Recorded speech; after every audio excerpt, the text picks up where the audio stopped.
여러분, 전 세계를 경악에 빠뜨린 소식이 있습니다. 프랑스 최고 권위 경제지가 한강을 집중 조명에 충격을 주고 있는데요. 더 이상 우리가 배울 게 없다던 프랑스 언론이 한강에서 미래를 발견했다.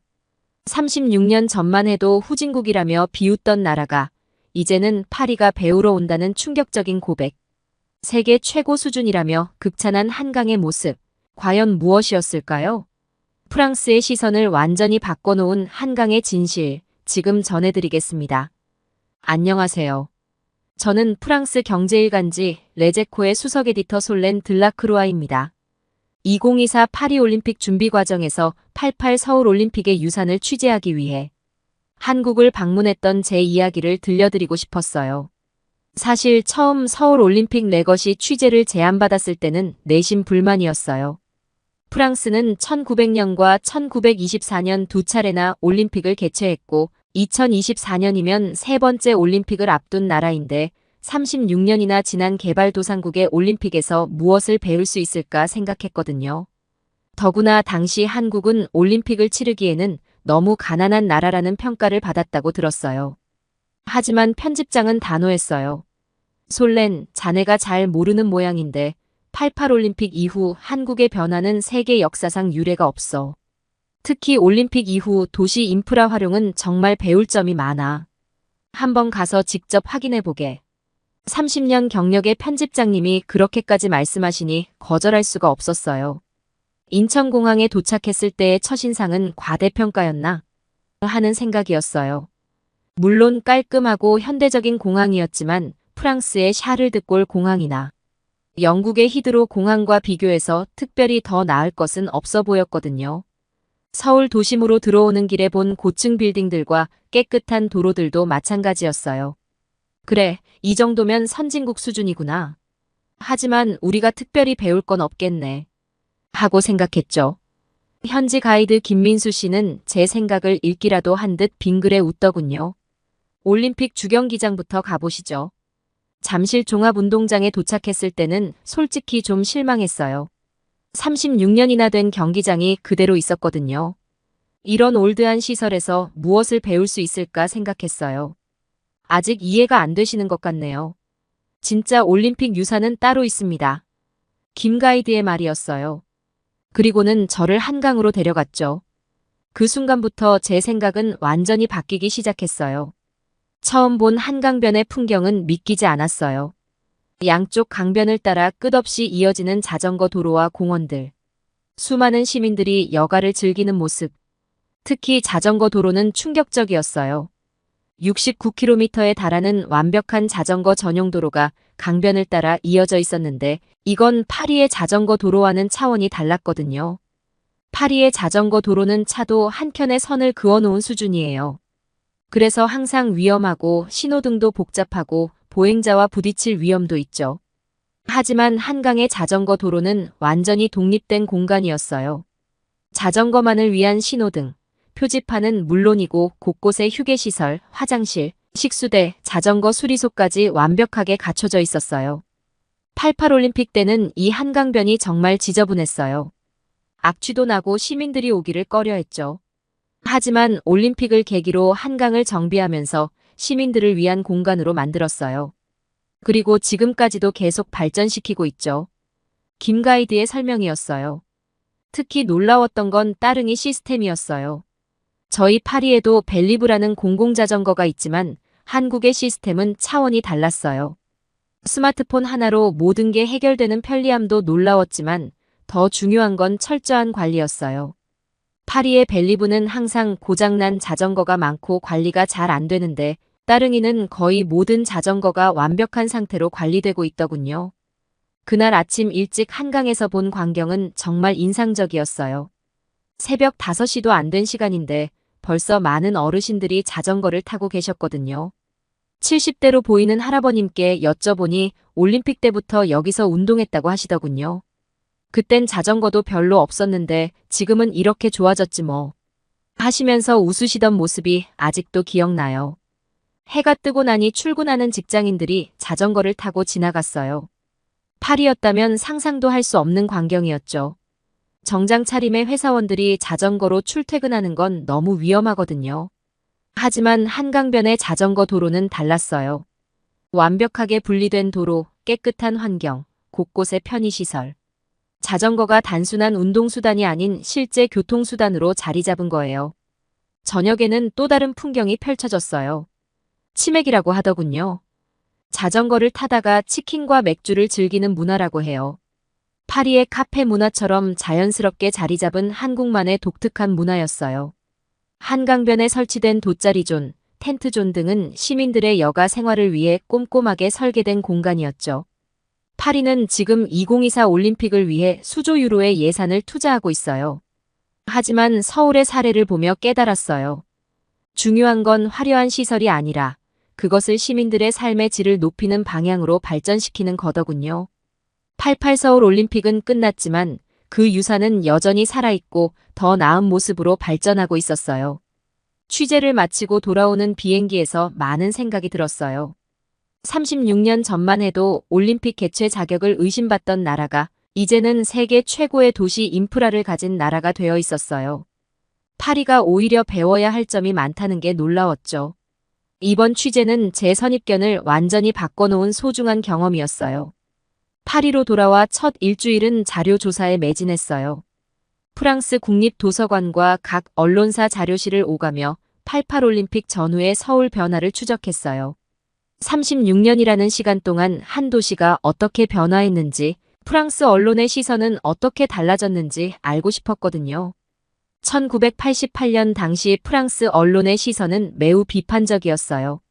리베라시옹은 한강의 슬픈 자화상이라는 제목의 기사에서 한강은 아시아의 산업화가 만들어낸 최악의 환경 재앙이라고 혹평했어요. 수질 검사 결과 BOD 수치가 11.3ppm으로 당시 센강의 3.1ppm보다 4배 가까이 높았다는 분석도 실었어요. 르몽드는 1988년 9월 17일자에서 한국 올림픽 개최국으로서의 자격이 있는가? 라는 도발적인 제목의 기사를 실었어요. 1인당 GDP 4,400달러의 개발도상국이 대규모 국제 행사를 치를 능력이 있는지 강한 의구심을 표현했어요. 특히 한강의 수질오염과 심각한 교통체증, 미흡한 도시 인프라를 상세히 지적했어요. 프랑스 24의 다큐멘터리 아시아의 미완성 도시들은 서울의 도시 문제를 사부작으로 다뤘어요. 특히 이부 한강 죽어가는 강에서는 산업화로 인한 수질오염, 난개발로 인한 경관 훼손, 시민 친화적이지 못한 도시 설계를 비판했어요. 당시 영상에는 쓰레기로 뒤덮인 한강변과 악취나는 강물이 생생하게 담겨 있었어요. 르피가로는 아시아의 교통지옥, 서울이라는 제목으로 연재 기사를 실었어요. 서울의 도시 문제를 수치화했는데 대기오염은 파리의 2.8배, 교통체증은 3.2배, 소음공해는 2.1배 높은 수준이었어요. 한강변의 무질서한 개발을 도시계획의 실패 사례로 꼽았어요. 관광 수입도 연간 120만 달러로 센 강변의 12분의 1 수준이었다는 통계도 실었어요. 파리매치는 1988년 특집호에서 한강의 부동산 가치를 분석했어요. 당시 한강변 아파트 가격은 파리 센 강변의 18 수준에 불과했고 상업시설은 거의 전무한 상태였다고 해요. 그런데 2000년대 이후의 보도들은 충격적일 만큼 달라졌어요. 2005년 리베라시옹은 한강의 기적이라는 5부작 특집을 연재했어요. 한강의 수질이 BOD 1.5ppm까지 개선되어 센 강보다 오히려 더 깨끗해졌다는 분석이었어요.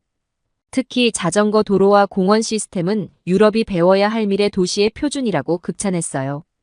프랑스 24는 2018년 다큐멘터리 서울의 진화를 통해 한강의 변화를 재조명했어요. 88 올림픽 당시와 같은 위치에서 촬영한 영상을 비교하며 도시 인프라의 극적인 발전을 보여줬어요. 시민들의 생활상도 담았는데 한강공원과 자전거, 도로를 이용하는 시민들의 만족도가 92%에 달한다는 조사 결과도 포함됐어요. 부동산 가치의 변화도 놀라웠어요. 프랑스 경제주간지 레제코의 분석에 따르면 한강변 부동산 가치는 지난 30년간 평균 15배 상승했어요. 이는 같은 기간 센 강변의 상승률 3.2배를 크게 웃도는 수준이었어요. 상업시설 매출도 연간 8,900억 원을 기록, 센 강변 상권과 비슷한 수준까지 성장했다고 해요. 관광 수입의 변화도 주목할 만했어요. 한강 수상관광은 연간 180만 명이 이용하고 자전거 관광은 연간 42만 명의 외국인이 찾는다고 해요. 관광 수입은 연간 4,300만 유로로 88올림픽 당시보다 36배 증가했어요. 특히 자전거 도로를 이용한 관광 상품이 인기라고 해요. 환경 개선 효과를 분석한 자료도 인상적이었어요. 프랑스 환경연구소의 보고서에 따르면 자전거 도로 확충으로 인한 연간 탄소 배출 감소량이 3만 톤에 달했어요. 대기질도 1988년 대비 67% 개선되었고 한강의 생물 다양성은 3.8배 증가했다고 해요. 프랑스 도시계획연구소가 분석한 시설 이용률도 놀라웠어요.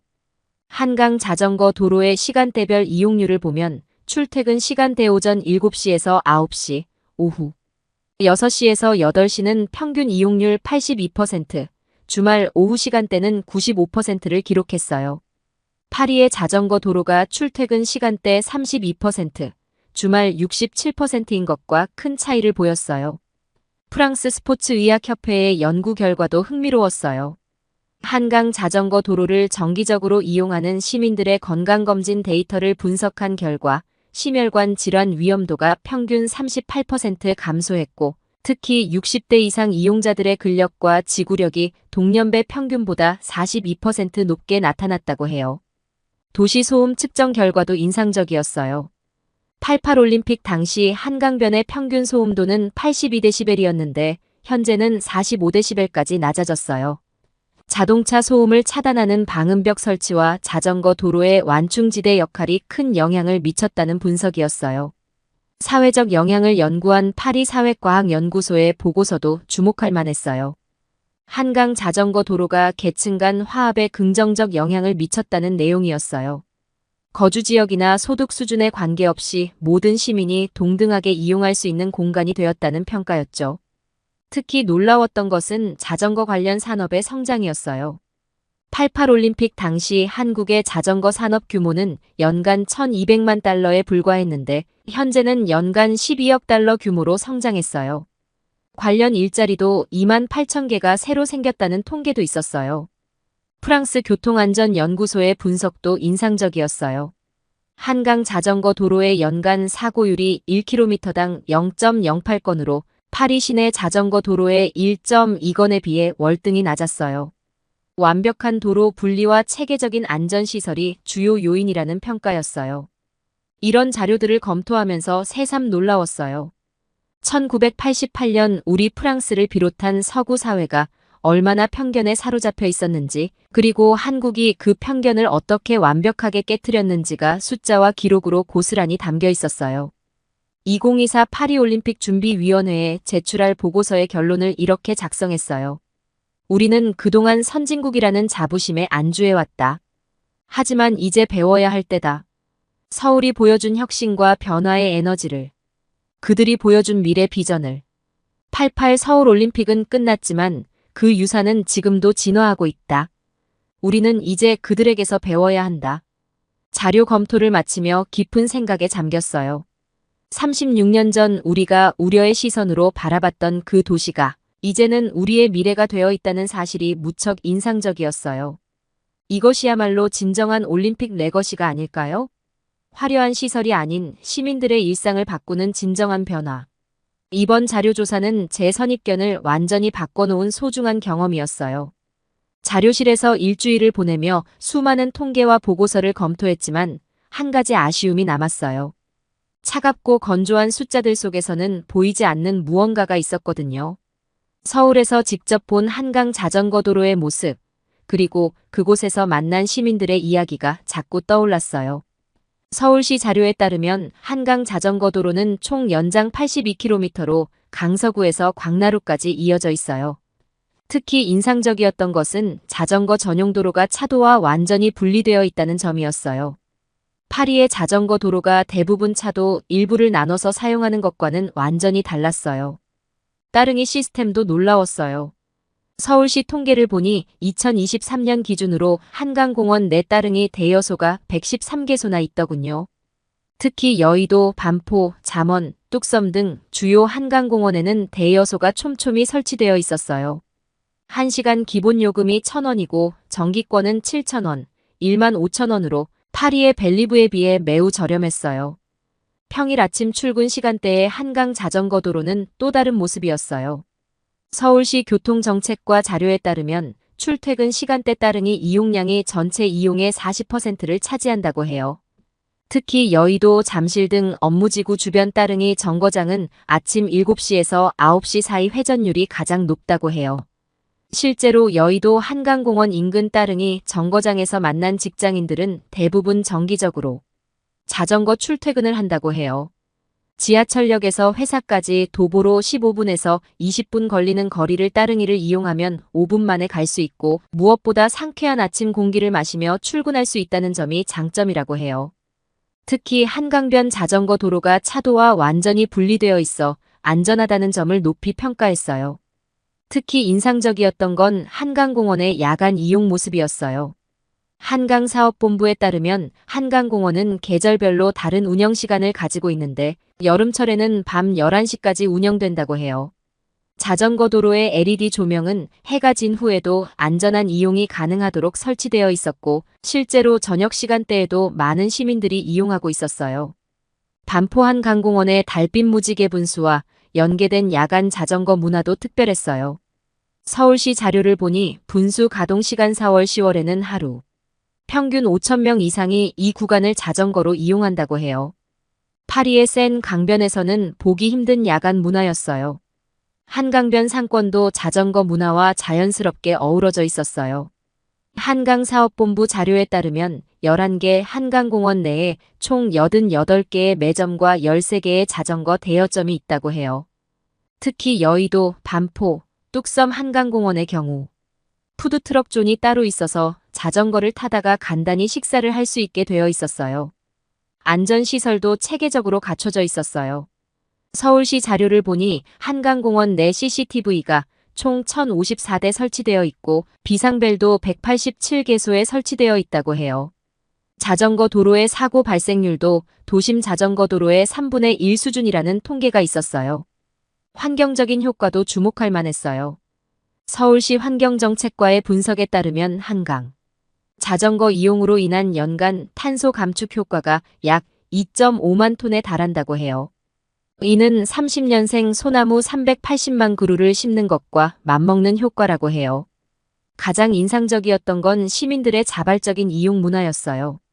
서울시의 설문조사를 보니 한강공원 자전거도로 이용자의 만족도가 85%를 넘는다고 해요. 특히 20, 30대의 경우 취미와 운동을 겸할 수 있는 최적의 장소라는 평가가 많았다고 해요. 또한 따릉이 시스템의 실제 이용 통계도 놀라웠어요. 2023년 기준으로 하루 평균 이용자 수가 11만 명을 넘었고 이 중 30%가 한강변 정거장을 이용했다고 해요.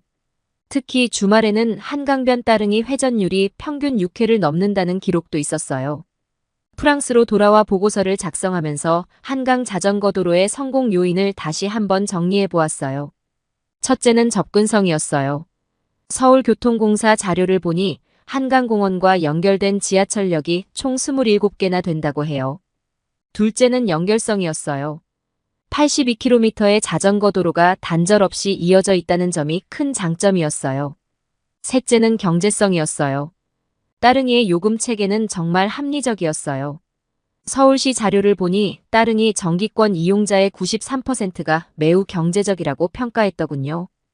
파리의 벨리브가 기본 요금이 3유로인 것과 비교하면 큰 차이였어요. 마지막으로 가장 중요한 것은 지속성이었어요. 88 올림픽을 계기로 시작된 한강 종합 개발은 36년이 지난 지금까지도 계속 발전하고 있었어요. 서울시는 2025년까지 한강변 자전거 도로를 추가로 확충하고 스마트 안전시설도 보강할 계획이라고 해요. 파리교통국 자료를 보면 자전거 도로의 70%가 차도와 공유되고 있고 야간 이용은 여전히 제한적이에요. 더구나 파리의 자전거 정책 예산은 서울의 3배에 달하지만 이용률은 오히려 더 낮아요. 파리교통공사 통계를 보면 자전거 교통 분담률이 5%에 그치는 반면 서울시 자료에 따르면 한강변 지역의 자전거 교통 분담률은 13%에 달한다고 해요. 결국 올림픽 유산의 성패는 시설이 아닌 활용에 달려있다는 걸 깨달았어요. 서울은 88 올림픽 때 만든 한강 종합 개발을 기반으로 36년간 꾸준히 시민들의 필요에 맞춰 발전시켜왔어요. 2023년 한강사업본부의 시민 만족도 조사에서 91%가 한강이 서울의 자랑이라고 답한 것이 이를 잘 보여주고 있었어요. 프랑스 올림픽 조직위원회에 제출한 최종 보고서의 결론을 이렇게 작성했어요. 우리는 서울의 경험에서 배워야 한다. 올림픽은 시작일 뿐 진정한 유산은 그것을 시민의 일상 문화로 만드는 것이다. 2024 파리올림픽은 화려한 시설의 올림픽이 아닌 시민의 삶을 바꾸는 올림픽이 되어야 한다. 보고서를 작성하고 며칠이 지났을 때였어요. 현장에서 수집한 차가운 통계와 데이터를 정리하면서도 자꾸 한강에서 만난 분들의 이야기가 머릿속을 맴돌았어요. 특히 한강 정비 사업에 직접 참여하셨다는 어르신의 이야기가 계속 생각났어요. 36년 전 악취나는 한강을 걱정하던 외국 기자들이 이제는 배우러 온다는 말씀이 가슴 깊이 와닿았거든요. 실제로 이런 변화는 통계로도 확인할 수 있었어요. 2023년 한 해 동안 26개국 214명의 도시계획 전문가들이 한강의 발전상을 배우기 위해 방문했더군요. 특히 프랑스, 영국, 독일 등 유럽의 선진국들이 가장 많은 관심을 보였다는 점이 놀라웠어요. 한때 우리가 그토록 배우고 싶어 했던 나라들이 이제는 한국을 벤치마킹하러 오고 있다는 사실이 새삼 대한민국이란 나라가 대단하구나 싶은 생각이 들었어요. 그리고 어느 날 파리 자료실에서 한강 관련 자료들을 검토하다가 서울에서 만난 시민들의 생생한 이야기가 자꾸 떠올랐어요. 특히 88 올림픽 당시 한강 종합 개발에 참여했던 박영호 할아버님의 말씀이 가슴에 깊이 남았어요. 한국인의 손으로 이뤄낸 기적이에요. 이제는 우리 아이들이, 손주들이 그 혜택을 누리고 있죠. 실제로 한강은 세대를 잇는 공간이 되어 있었어요. 젊은 세대들은 한강을 완전히 새로운 방식으로 활용하고 있었죠. 한강 플로깅이라고 자전거를 타면서 쓰레기도 줍는 환경보호 활동이 유행이었어요. 인스타그램에서 샵한 강플로깅 해시태그가 붙은 게시물이 15만 건이 넘었다고 해요. 가족 단위 이용객도 늘었어요. 서울시 조사에 따르면 주말 한강공원 이용객 중 42%가 가족 단위였고 이들 중 68%가 자전거를 이용한다고 해요. 아버지가 어릴 때 한강에서 자전거 배웠다고 해서 이제는 제가 여기서 아이들을 가르쳐요. 라는 김민수 씨의 말처럼 한강은 추억이 이어지는 곳이었어요. 한강의 진화는 멈추지 않았어요. 2023년에는 스마트 리버 프로젝트를 시작했는데 자전거 도로에 태양광 포장을 도입하고 IoT 센서로 실시간 환경 데이터를 수집하는 시스템이었어요. 이 기술은 영국 환경기술상을 수상했고 런던과 우리 파리가 벤치마킹을 검토 중이라고 해요. 국제사회의 관심은 뜨거웠어요. UN 환경계획은 한강을 도시재생의 모범 사례로 선정했고 세계적인 환경 다큐멘터리 시티즈 어브 터마로는 한강의 변화를 특집으로 다뤘어요. 특히 수질 개선 성과가 주목받았는데 BOD 수치가 1.5ppm까지 낮아진 게 신기록이라고 해요. 2025년까지의 발전 계획은 더욱 놀라웠어요. 그린 모빌리티 허브라는 새로운 개념을 도입한다고 하는데 자전거와 전기차 수상 이동수단을 하나로 연결하는 시스템이에요. 이미 시범 설치된 여의도 구간에서는 하루 평균 이용객이 기존보다 47% 증가했다고 해요. 환경 보존을 위한 노력도 대단했어요. 한강 생태계 복원 프로젝트로 멸종 위기종 27종이 돌아왔고 자전거 이용으로 인한 탄소 저감 효과가 연간 2.5만 톤에 달했어요. 이런 성과로 2023년 C40 도시기후 리더십상을 수상했죠. 지속 가능한 발전을 위한 시민 참여도 인상적이었어요. 한강시민위원회에는 10대부터 80대까지 다양한 연령층이 참여해서 한강의 미래를 논의하고 있었어요. 우리가 만든 한강의 기적을 다음 세대에게도 물려주고 싶어요. 라는 위원회 김영수 할아버님의 말씀이 특히 기억에 남네요. 36년 전에는 유럽의 도시들을 배우러 다녔던 한국이 이제는 세계가 배우러 오는 나라가 됐어요. 그것도 단순한 기술이나 시설이 아닌 시민의 힘으로 일군 진정한 발전을 보여주고 있었죠. 파리올림픽을 마치고 지난 서울 취재를 다시 돌아보니 한강의 가치가 더욱 특별하게 느껴졌어요. 프랑스 도시계획 전문가들이 우리가 배워야 할 미래라고 평가한 이유를 이제는 더 깊이 이해하게 됐죠. 국립도서관에서 과거 자료를 찾아보며 1988년 당시 주요 언론들의 보도를 살펴보았어요. 리베라시옹은 한강의 슬픈 자화상이라는 제목으로 아시아의 산업화가 만들어낸 최악의 환경 재앙이라고 혹평했고, 르몽드는 한국 올림픽 개최국으로서의 자격이 있는가? 라는 도발적인 제목의 기사를 실었어요. 파리매치는 아시아의 미완성 도시들이라는 4부작 다큐멘터리에서 서울의 도시 문제를 신랄하게 비판했었죠. 하지만 36년이 지난 지금 모든 수치가 완벽하게 뒤집혔어요. 특히 자전거 도로와 연계된 환경 개선 효과가 놀라웠는데, 프랑스 환경연구소의 분석에 따르면 연간 탄소 감축량이 3만 톤에 달했어요. 이는 30년생 소나무 380만 그루를 심는 것과 맞먹는 효과라고 해요. 프랑스 도시환경연구소는 이런 변화를 도시 재생의 새로운 패러다임이라고 평가했어요.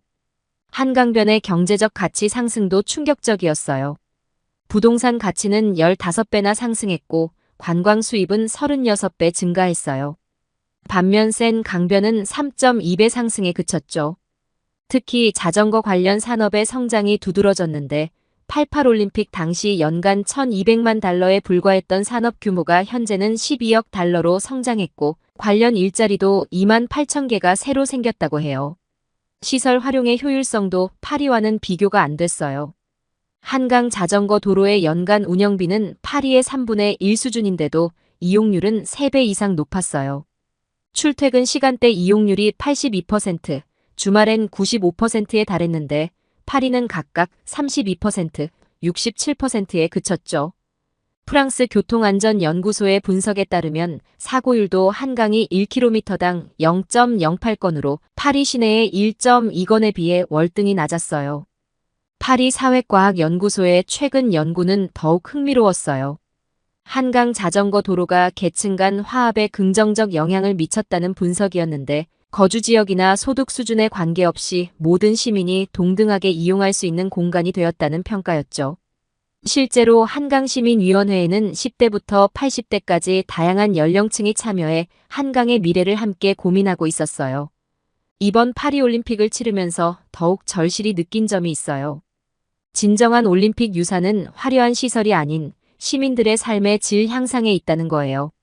서울의 사례는 그것을 완벽하게 증명하고 있었죠. 2023년 한 해 동안 26개국, 214명의 도시계획 전문가들이 한강을 벤치마킹하기 위해 방문했다는 사실이 이를 잘 보여주고 있어요. 프랑스의 전문가들 사이에서는 이제 메이드 인 페리스가 아닌 런드 프롬 서울이라는 말이 유행이에요. 한때 우리가 가르치려 했던 나라에서 이제는 우리가 배우고 있다는 현실이 새삼 놀랍죠. 특히 프랑스, 영국, 독일 등 유럽의 선진국들이 가장 많은 관심을 보이고 있어요.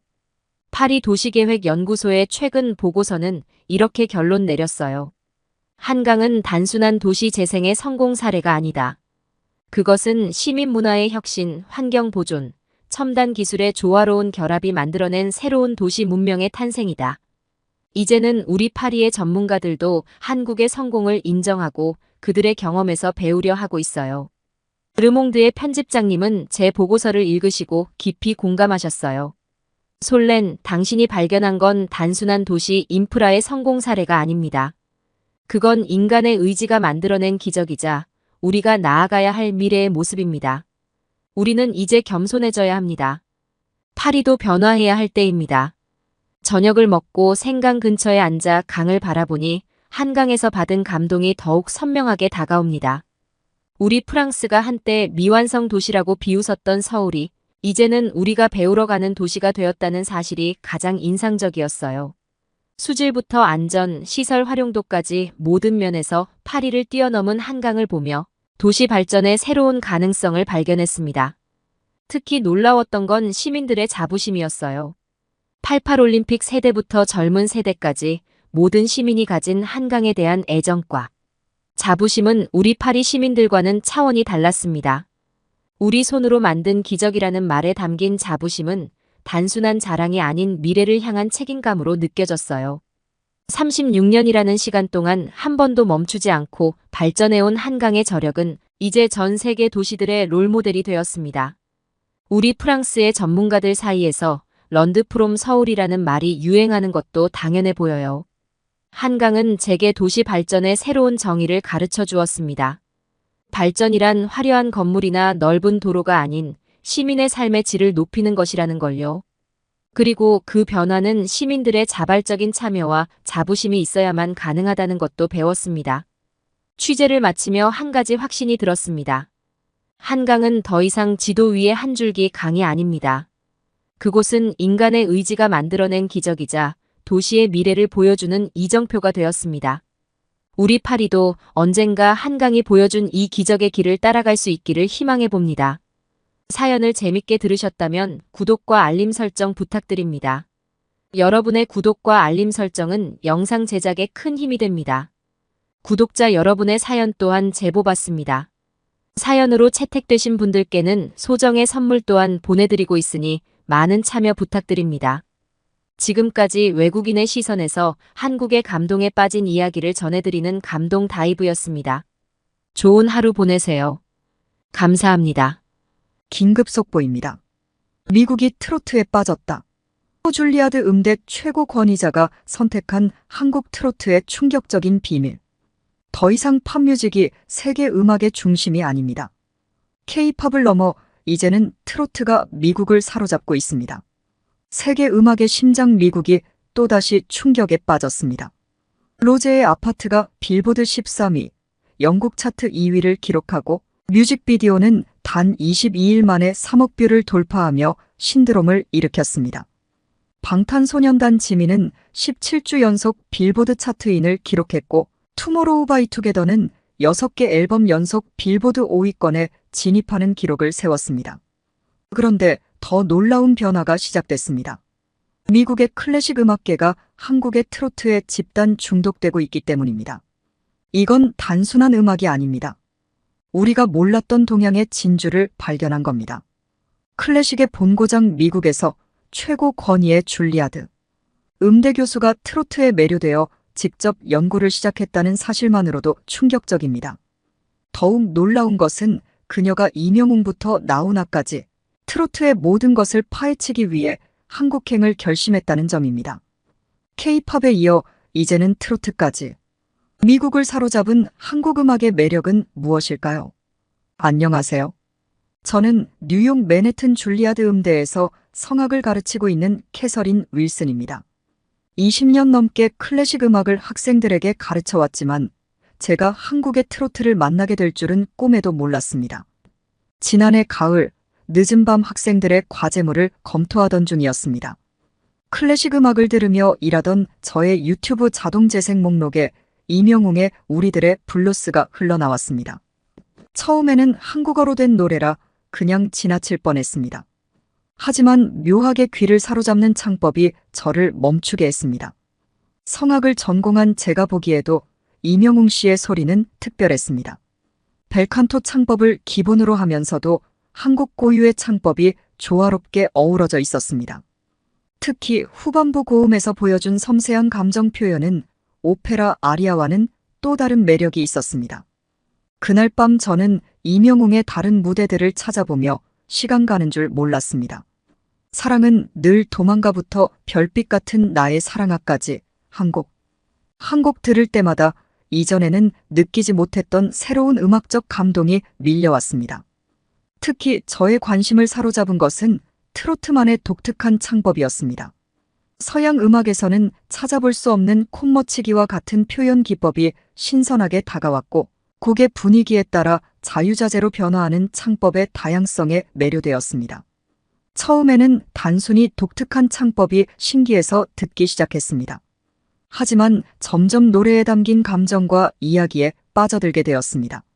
한국어를 몰랐지만 목소리에 담긴 감정은 고스란히 전달되었습니다. 특히 임영웅 씨의 목소리에서 느껴지는 따뜻함과 진정성은 언어의 장벽을 넘어 제 마음에 와닿았습니다. 트로트에 대한 호기심은 곧 학구적 관심으로 발전했습니다. 유튜브와 인터넷 자료들을 통해 트로트의 역사와 특징을 공부하기 시작했습니다.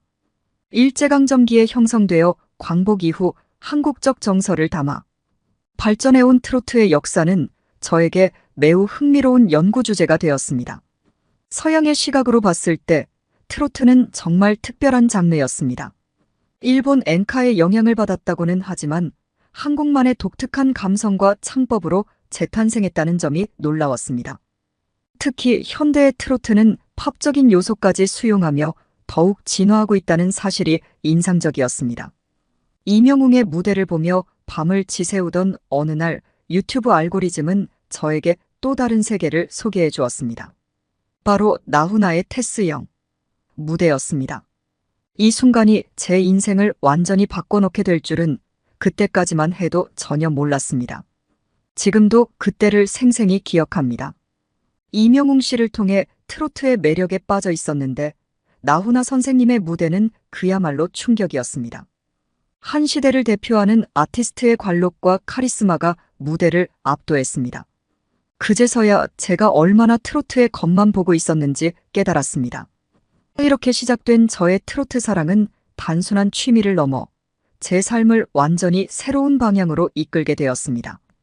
클래식 음악만을 고집하던 제가 한국의 트로트에 매료되어 전혀 다른 음악 세계를 발견하게 된 이 이야기는 음악에는 국경도 장르의 경계도 없다는 것을 보여주는 특별한 경험이 되었습니다.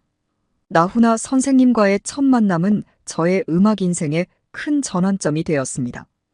테스형 무대를 본 그날 이후 저는 나훈아 선생님의 음악 세계에 완전히 빠져들었습니다. 평생을 클래식 음악과 함께 해온 제가 이렇게 다른 장르의 음악에 깊이 매료될 줄은 상상도 못했습니다. 처음 본 테스형 무대는 2021년 방송 영상이었습니다. 70대의 나이가 무색할 만큼 강렬한 카리스마와 흔들림 없는 가창력이 무대를 압도했습니다. 특히 눈빛 하나, 손짓 하나에 담긴 절제된 감정. 표현은 제가 알던 어떤 클래식 성악가의 무대보다도 인상적이었습니다. 무대 위에서 춤을 추시는 모습은 마치 시간이 멈춘 것처럼 젊고 힘이 넘쳤고 관객들과 교감하는 모습은 마치 마법과도 같았습니다. 그날부터 저는 나훈아 선생님의 과거 영상들을 찾아보기 시작했습니다.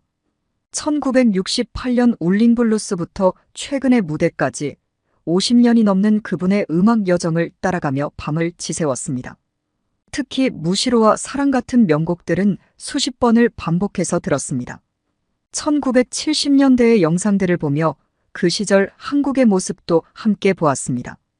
흑백 영상 속에서도 빛나는 무대 장악력은 지금과 다르지 않았습니다.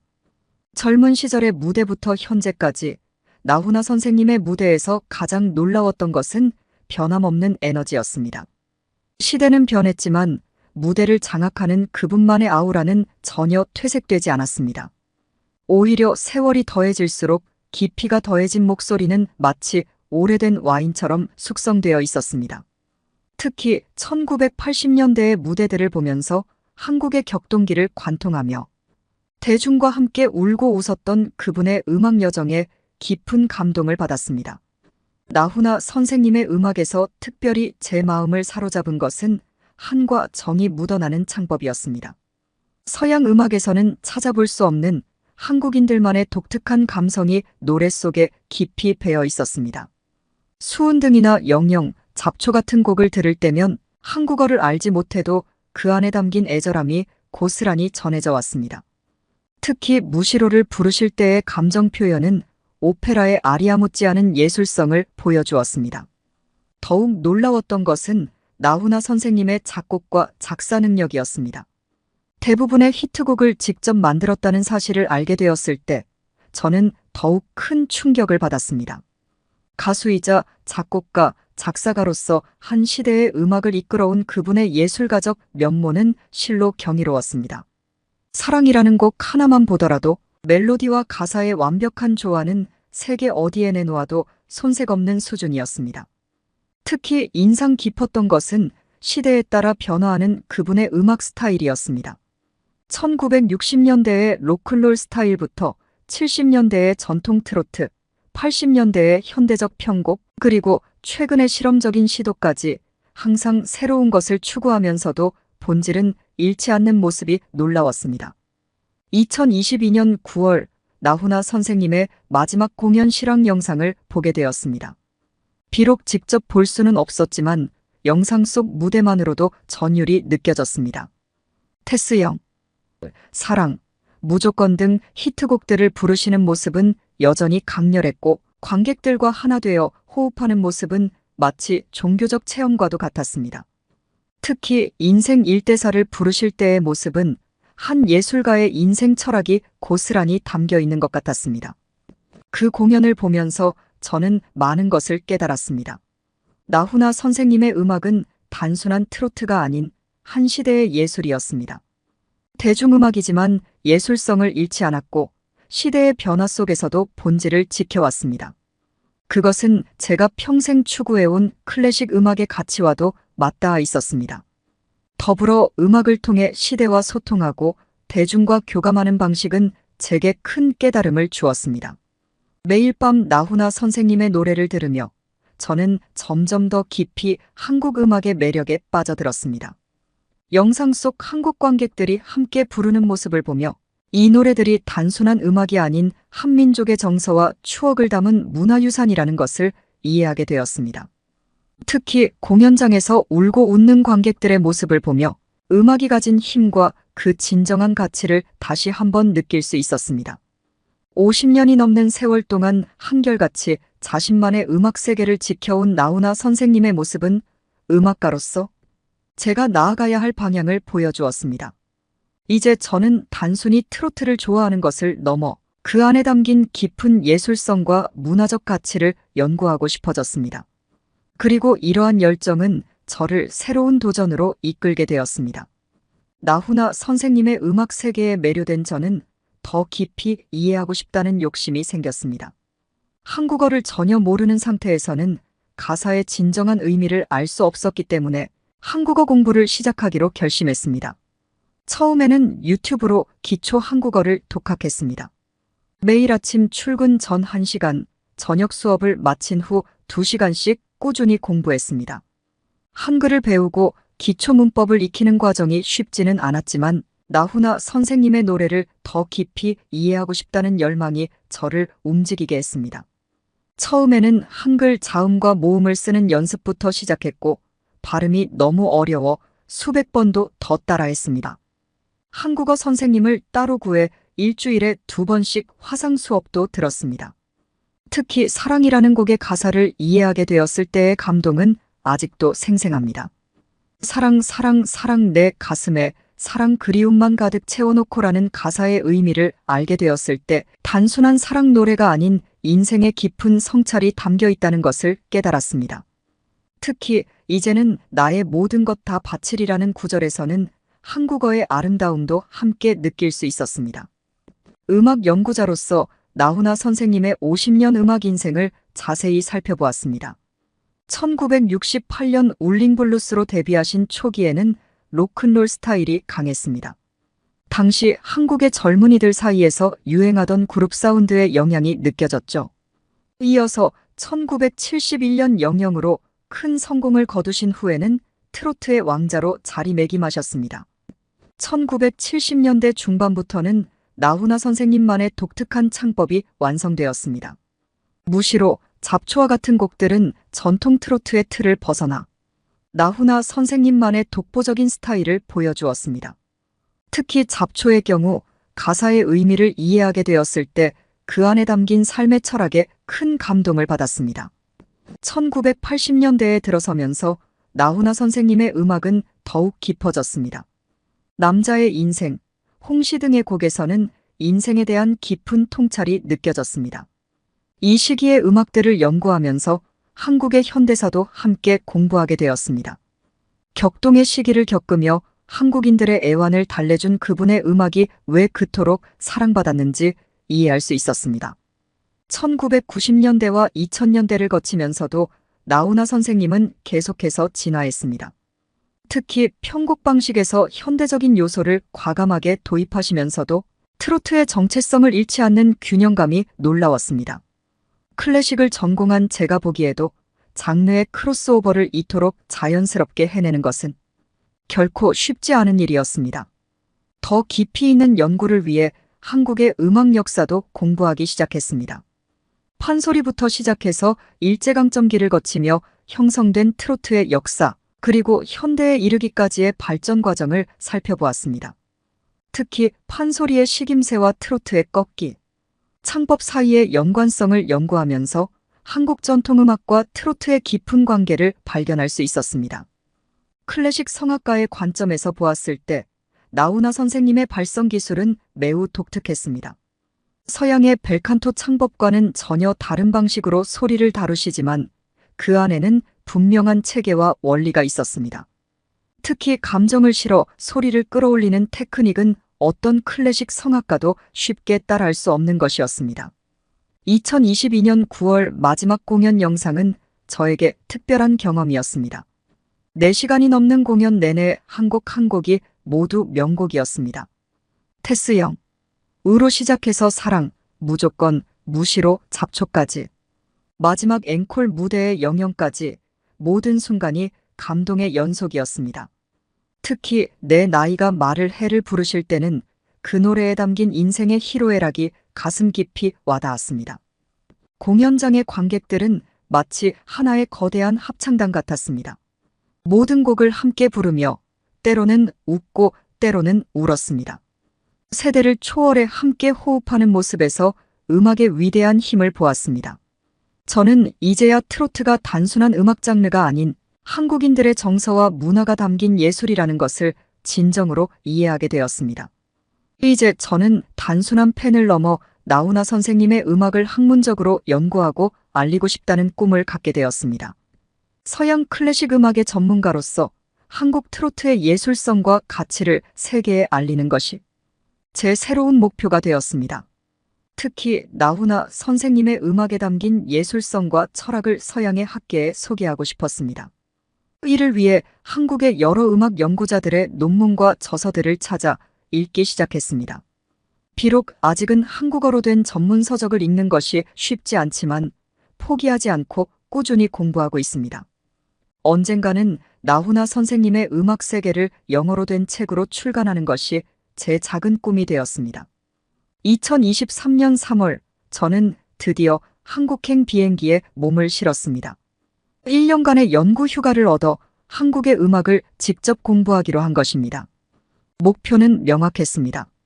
나훈아 선생님의 음악에 깊이 영향을 준 한국 전통음악의 뿌리를 찾아 연구하는 것이었습니다. 서울에 도착한 첫날, 국립국악원을 찾았습니다. 이곳에서 저는 판소리 명창 선생님을 만나 귀중한 가르침을 받았습니다. 판소리의 식임새와 트로트의 꺾기 창법이 어떻게 연관되어 있는지, 한국 전통 성악의 기본 원리는 무엇인지 배웠습니다. 특히 한국 전통음악에서 한과 흥의 개념을 이해하게 된 것은 큰 수확이었습니다. 국악원에서의 공부는 저에게 새로운 세계를 열어주었습니다. 서양 음악에서는 찾아볼 수 없는 독특한 음계와 리듬, 그리고 감정 표현 방식을 접하게 되었습니다. 판소리 수업을 들으며 한국 전통음악의 정수를 경험했고, 그것이 어떻게 현대의 트로트에까지 이어지는지 이해할 수 있었습니다. 서울대학교 음악대학원의 전통음악연구소도 방문했습니다. 이곳에서 한국 근대음악의 형성 과정을 연구하며 일제강점기를 거치면서 트로트가 어떻게 한국적인 정서를 담아내게 되었는지 자세히 알게 되었습니다. 특히 1930년대부터 1960년대까지의 음악 자료들을 분석하면서 나훈아 선생님의 음악적 뿌리를 더 깊이 이해할 수 있었습니다. 한국음악저작권협회에서는 나훈아 선생님의 작품 목록을 자세히 살펴볼 수 있었습니다. 50년이 넘는 세월 동안 작사, 작곡하신 300곡이 넘는 노래들을 하나하나 연구했습니다. 각 시대별로 달라지는 음악적 특징과 가사의 변화를 통해 한국 대중음악의 발전 과정을 엿볼 수 있었습니다. KBS 방송박물관에서는 나훈아 선생님의 과거 방송 영상들을 찾아볼 수 있었습니다. 1970년대 초반의 흑백 영상부터 2000년대의 고화질 영상까지 시대별로 변화하는 무대 모습과 음악 스타일을 연구했습니다. 특히 1971년 영영을 부르시는 젊은 시절의 영상은 잊을 수 없는 감동을 주었습니다. 국립문화재연구소에서는 한국 전통 성악의 발성법을 연구했습니다. 서양의 벨칸토 창법과는 전혀 다른 원리로 이루어진 한국의 전통 발성은 제가 알고 있던 모든 음악적 지식을 새롭게 바라보게 만들었습니다. 이를 통해 나훈아 선생님만의 독특한 창법이 어떻게 형성되었는지 이해할 수 있었습니다. 한국문화연구원에서는 트로트가 한국인들의 정서에 미친 영향을 연구했습니다. 해방 이후 격동의 현대사 속에서 트로트가 어떻게 대중과 함께 호흡하며 발전해 왔는지, 그 과정에서 나훈아 선생님의 음악이 어떤 역할을 했는지 깊이 있게 살펴볼 수 있었습니다. 연구 과정에서 가장 큰 발견은 나훈아 선생님의 음악이 단순히 트로트의 범주에 머물지 않는다는 것이었습니다. 그분의 음악은 한국 전통음악의 심오한 정신을 현대적으로 재해석하면서도 세계적인 대중음악의 흐름을 자연스럽게 받아들인 독창적인 예술이었습니다. 특히 인상 깊었던 것은 나훈아 선생님의 작품에서 발견되는 음악적 다양성이었습니다. 전통적인 트로트 창법을 기반으로 하면서도 때로는 블루스의 감성을, 때로는 록의 에너지를, 때로는 발라드의 서정성을 자유자재로 넘나드는 모습은 경이로웠습니다. 이러한 연구 과정을 거치면서 저는 나훈아 선생님의 음악이 갖는 진정한 가치를 더욱 깊이 이해하게 되었습니다. 그것은 단순한 대중음악이 아닌 한국의 전통과 현대가 완벽하게 조화를 이룬 독자적인 예술 장르였습니다. 귀국을 앞둔 지금 저는 이 연구 결과들을 어떻게 세계에 알릴 수 있을지 고민하고 있습니다. 나훈아 선생님의 음악이 가진 예술성과 문화적 가치를 서양의 음악계에 소개하고 더 나아가 세계 음악사의 중요한 한 페이지로 기록되게 하는 것이 저의 새로운 꿈이 되었습니다. 2023년 8월 미국으로 돌아온 저는 먼저 유튜브 채널 캐서린의 음악 이야기를 개설했습니다. 처음에는 클래식 음악을 주로 다루던 채널이었지만 점차 한국의 트로트를 소개하는 내용을 늘려갔습니다. 클래식 전공자가 바라본 나훈아의 음악 세계라는 첫 영상이 예상외로 좋은 반응을 얻었습니다. 한 달에 2번씩 올리는 트로트 분석 영상은 주로 제가 전공한 성악기법의 관점에서 접근했습니다. 서양의 벨칸토 창법과 한국의 전통적인 창법이 나훈아 선생님의 음악에서 어떻게 조화를 이루는지, 곡의 구조는 어떤 특징이 있는지 등을 자세히 설명했습니다. 영어로 제작된 이 영상들은 해외의 음악 전공자들 사이에서도 관심을 받기 시작했습니다. 특히 나훈아의 무시로 분석 영상은 30만 뷰를 기록했습니다. 곡이 가진 독특한 선율 구조와 리듬, 나훈아 선생님만의 창법을 클래식 음악의 관점에서 분석한 내용이 신선하게 다가왔나 봅니다. 댓글에는 트로트를 이런 시각으로 본 적이 없다. 새로운 시각을 제시해줘서 감사하다는 반응이 많았습니다. 뉴욕 한국문화원과 협력하여 한국음악의 밤이라는 행사도 진행했습니다. 매월 마지막 주 금요일 저녁 문화원 강당에서 한국음악을 소개하는 시간을 가졌습니다. 판소리부터 시작해서 트로트까지 한국음악의 발전 과정을 차근차근 설명했고 특히 나훈아 선생님의 음악을 집중적으로 다뤘습니다. 처음에는 교민들이 주로 참석했지만 점차 현지 음악 전공자들과 한국 문화에 관심이 있는 사람들이 늘어났습니다.